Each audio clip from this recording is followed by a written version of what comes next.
Teşekkür edirəm Tarix xanım. Salamlayıram bütün iştirakçıları. Tarix xanım, dərin təşəkkürümüzü bildiririk. Baş üstə. Çox sağ olun. Deməli, ailə sosial institut kimi, ailə ümumiyyətlə bizdə cəmiyyətdə həm sosial institutdur, həm sosial qrupdur, həm sosiallaşma agentidir.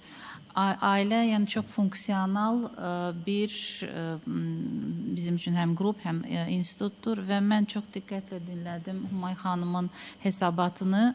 Hesabatın təqdimatı da çox təqdirə layiq idi, çünki monoton deyildi. Özü də vurğuladığı kimi dedi ki, rəqəmlərlə sizi yormayayım, amma təqdimat çox gözəl idi. Bəli, təqdimat çox gözəl idi, əlçatan idi və doğrudan da maraqlı özümüz üçün, yəni o təhlil doğrudan da maraqlı idi. Mən ona görə bir də təşəkkür edirəm Humay xanım sizə. Deməli, hələ 90-cı illərin sonunda, 2000-ci ilin əvvəllərində sosioloqlar həyəcan təbili çalırdılar ki, ailə sosial institut kimi artıq böhran içindədir və çox güman ki, bir 20-30 ildən sonra tənəzzülə uğrayıb ümumiyyətlə məhv olacaq. Şükür bu illər keçdi və ailə və cəmiyyətimizin həm ilk cəmiyyəti kimi və ən hələ ki şükür sabit bir cəmiyyəti, ilk cəmiyyəti və sabit bir sosial institut kimi qalmaqdadır. Amma əlbəttə ki, transformasiyaların hamımız şahidiyik. Çünki dünyada gedən qlobal proseslər istər-istəməz bizə də təsir edir. Biz bugün child-free ailələrin şahidiyik, tək valideyn ailələrin artmasının şahidiyik bu proseslərin. Bu əlbəttə ki, ailə institutunun təəssüflər ki, böhran içində olmasına xəbər verir. Amma o demək deyil ki, biz ailəni institut kimi itiririk, dəyərlərimizi itiririk. Biz, deməli, Azərbaycan xalqı ümumiyyətlə zəngin tarixi və mədəniyyətə malik bir xalq olaraq ailəyə hər zaman xüsusi önəm verib və ailə bizdə təkcə sosial funksiyalarını yerinə yetirən institut deyil, həm də ki, dəyərlərin ötürülməsini təmin edən bir əsas vasitədir. Biz onun bariz nümunəsini 44 günlük müharibədə gördük, şahidi olduq. Bir çox mən insanlardan eşidirdim ki, biz o uşaqlardan o mərdliyi, o fədakarlığı bəlkə gözləmirdik, amma onlar onu göstərdilər. Ekstremal halda deməli, onların daxilində olan, tərbiyə aldığı ailədə olan dəyərləri üzə çıxarda bildilər. Hamısının cibində Azərbaycan dövlət bayrağı, ailədə aldığı dəyərlər əsasında o mərdliyi, fədakarlığı, yəni bizim millətə xas olan əsas dəyərləri orada nümayiş etdirdilər. Və bizim də borcumuzdur ki, sülh şəraitində də o dəyərləri yenə də yaşadaq. Yenə də qlobal proseslər əlbəttə ki, təsir edir və ən acınacaqlı faktor ki, ailə problemində boşanma statistikası. Mən də rəqəmlərdən çox yormaq istəmirəm, amma bir balaca müqayisə etmək üçün rəqəmlərə də əsaslanaraq demək istəyirəm ki, yəni rəsmi rəqəmlərə 2024-cü il ərzində ölkədə 49.508 nigah bağlanmışdırsa, 21.384 boşanma halları qeyd alınıb. Əhalinin hər 1000 nəfərinə düşən nigahların sayı elə çıxır ki, 5.3-dən 4.9-a enib. Boşanmaların sayı isə əvvəlki ilə müqayisədə dəyişməyərək o səviyyədə qalıb.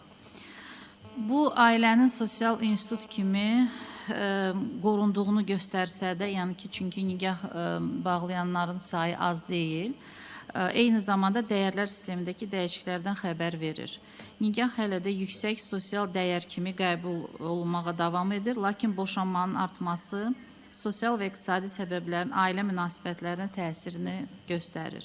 Bu statistik göstəricilər cəmiyyətin ailə münasibətində dəyişikliklərin və yeni dəyərlərin formalaşdığını sübut edir. Humay xanım da vurğuladı, X, Y, Z nəsillərin, bəli, miksini, onların ümumiyyətlə dəyərləri münasibətini biz X nəsli nümayəndələri belə şərti olaraq 1965-80-ci il təvəllüdə olanlara aiddir. Onlar daha çox patriarxal dəyərlərə üstünlük verir və ailənin istər nüvə ailəsi, istər geniş ailə, o haqda da burada geniş məlumat verir. verildi. O dəyərlərə üstünlük verirlərsə, Y və Z nəsillərin nümayəndələr daha çox fərdi inkişafa, iqtisadi azadlığa, çünki texnologiyalara meyilli və onlar o texnologiyaları daha yaxşı bildiklərinə görə sosial media, virtual aləmə daha çox bağlandıqlarına görə dəyərləri də bir növ transformasiya uğrayır. Amma bu demək deyil ki, dəyərləri biz tamamilə itiririk, şükür ki, elə deyil. Deməli, ailə həm milli, həm də mənəvi dəyərlərin qorunmasının əsas daşıyıcısıdır. Friedrich Nietzsche'nin bir gözəl sözü var. Deməli, Spok Zaratustra əsərində onu qeyd eləyir. Ailə insanın mənəvi inkişafı üçün ən vacib mühitdir. İnsan ailəsindən aldığı sevgini və dəstəyi bütün cəmiyyətə yaymalıdır. Yəni, ailədə aldığımız o hansı dəyər sahibi ola biliriksə, o sosiallaşma prosesində bizə təsir edən o əsas agentlərdən biri ailə olduğundan, onu da biz cəmiyyətə yaymalıyıq. Bu bizim borcumuzdur. Ona görə ailənin əlbəttə ki, burada müstəsna rolu var. Texnologiyaların inkişafı, urbanizasiya, qadınların iqtisadi müstəqilliyi və təhsilin artması kimi sosial dəyişikliklər ailəyə və dəyərlərə olan yanaşmanı dəyişir. Ənənəvi dəyərlər gənclər arasında daha fərqli qəbul edilir. Sosial media və modern həyat tərzi ilə bəzən dəyərlər arxa plana keçir. Qlobal və lokal dəyərlər arasında balans tapmaq bir qədər çətinləşir. Fərdi azadlıqların artması fonunda milli dəyərlərin zəifləməsi müşahidə edilir. Hətta biz gənclərdə bunu müşahidə edirik ki, gənclər bir qədər bizim milli mənəvi dəyərlərimizi arxaik hesab edirlər. Bir çoxsunu artıq qəbul etmək istəmirlər, laqeyd yanaşırlar. Lakin bu da yəqin ki, ailədən asılıdır. O təməl ailədə qoyulmalıdır. Bu vəziyyət, yəni ki, bu çağırışlar ailə institutunun yenidən düşünülməsini və müasir sosial şəraitə uyğun adaptasiyasını tələb edir. Bəli, yekunlaşdırıram. Çox sağ olun. Mövzu o qədər maraqlı və bəli mövzudur ki, əlbəttə ki, reglamentə